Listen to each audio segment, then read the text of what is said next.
As far as Francis, Pico, Giordano Bruno, and Goethe, the scientists, are concerned, they have remained as historical footnotes. As a result of the navigated route, we have managed to construct a world in which, as suggested by the Catalonian philosopher Jordi Piguem, the Christian virtues such as faith, hope, and charity manifest themselves today metamorphosed as schizophrenia, depression, and narcissism. The navigation, no doubt, has been fascinating and spectacular. There is much in it to be admired.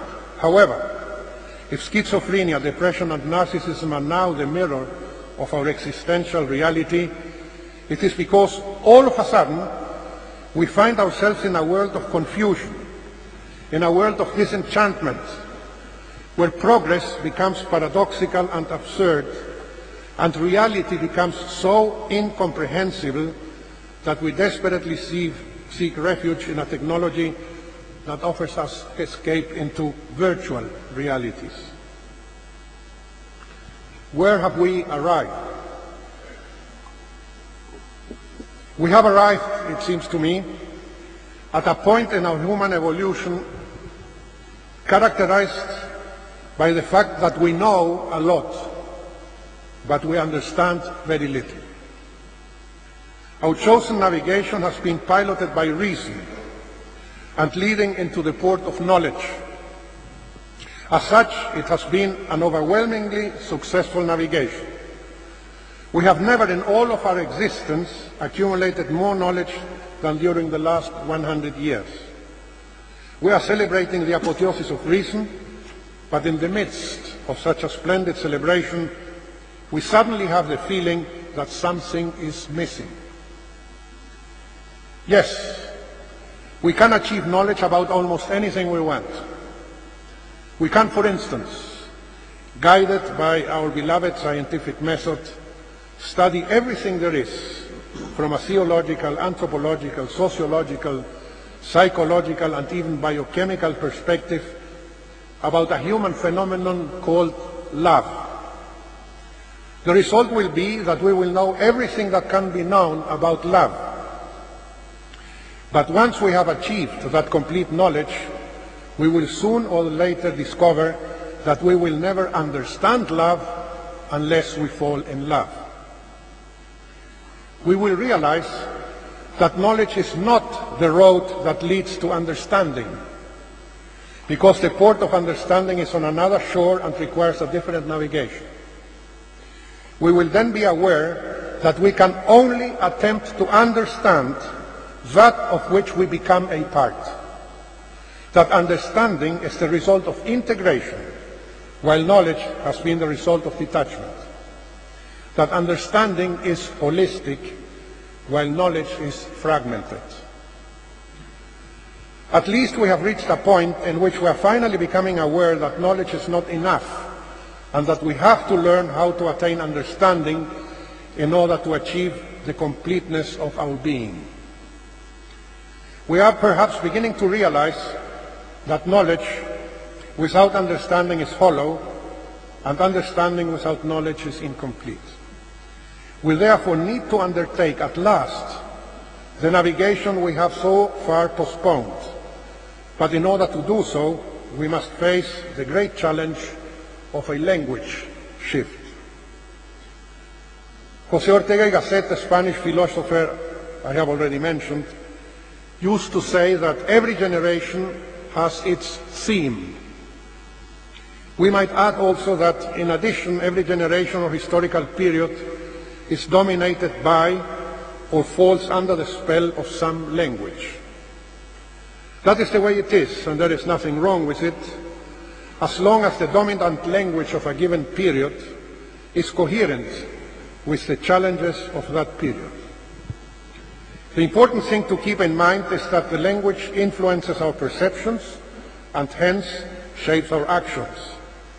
Let us go through some examples. During the first 3 centuries of the second millennium of Western civilization, the dominant language was of a teleological nature, meaning that human actions had to be justified in terms of a calling that was superior and beyond the needs of everyday life.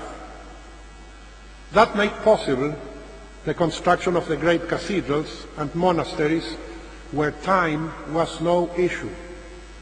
That the construction would take 600 years, and so what? Let's start.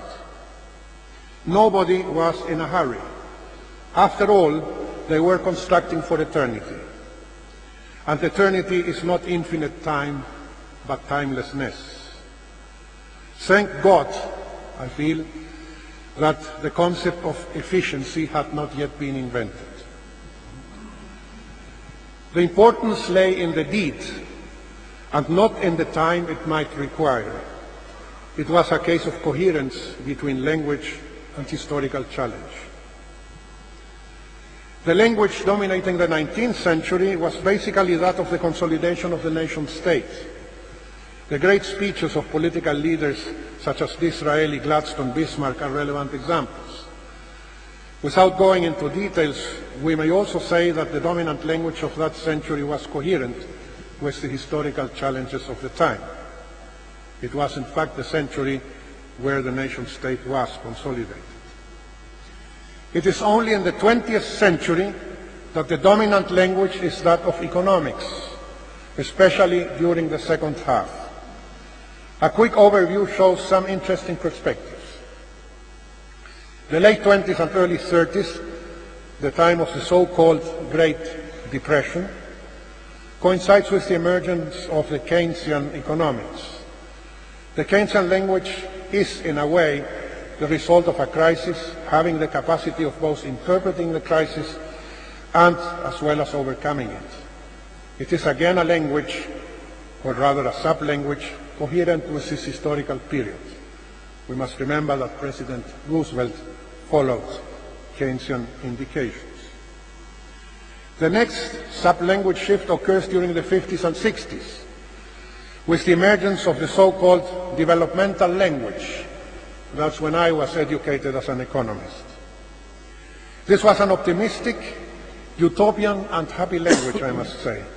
Economists writing in those days were mainly dominated by the feeling that at last we had discovered how to promote true development and overcome world poverty. For the purpose of our argumentation, it is unnecessary to reproduce the prescriptions here. However, what should be pointed out is that although the hoped-for goals were not fully achieved, many things during those decades changed in a positive manner, particularly in my continent, Latin America.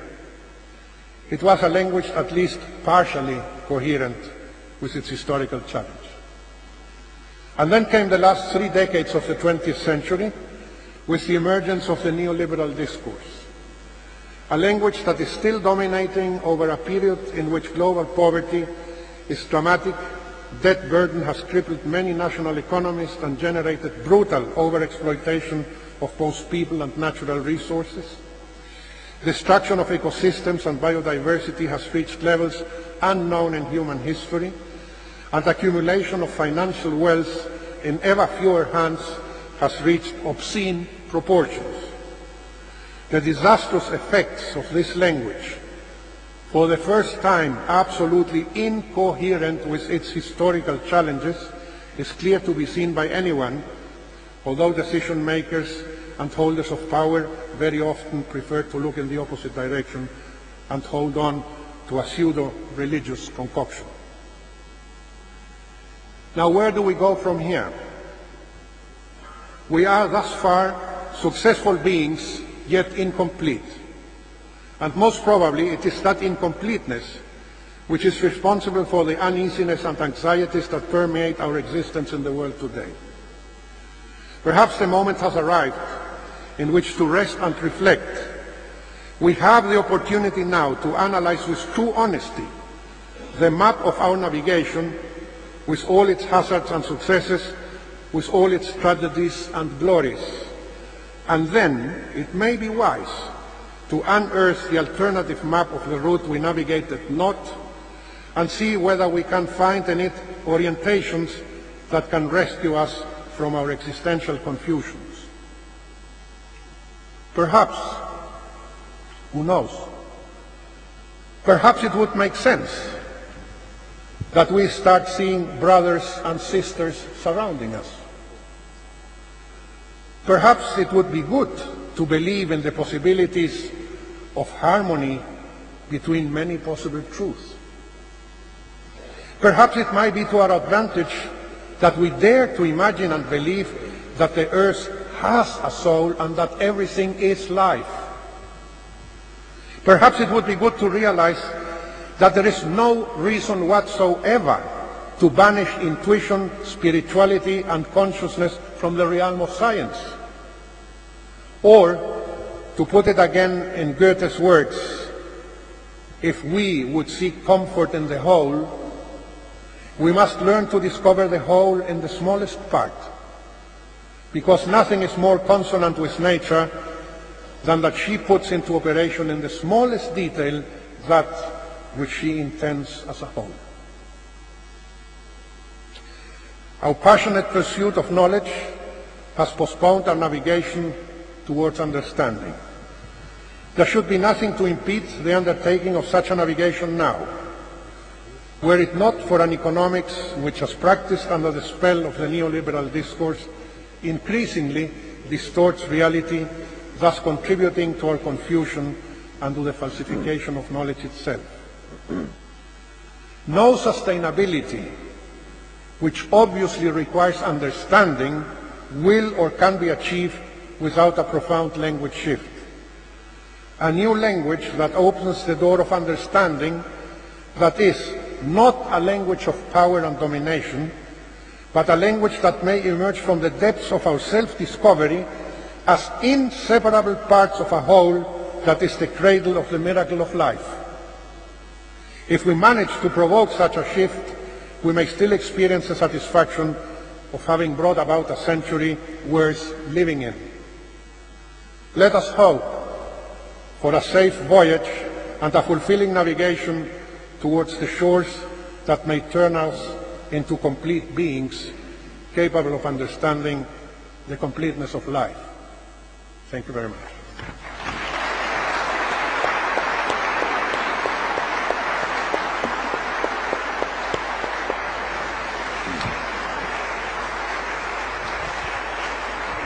We're running pretty late. We're going to take the coffee break after Shelling, and then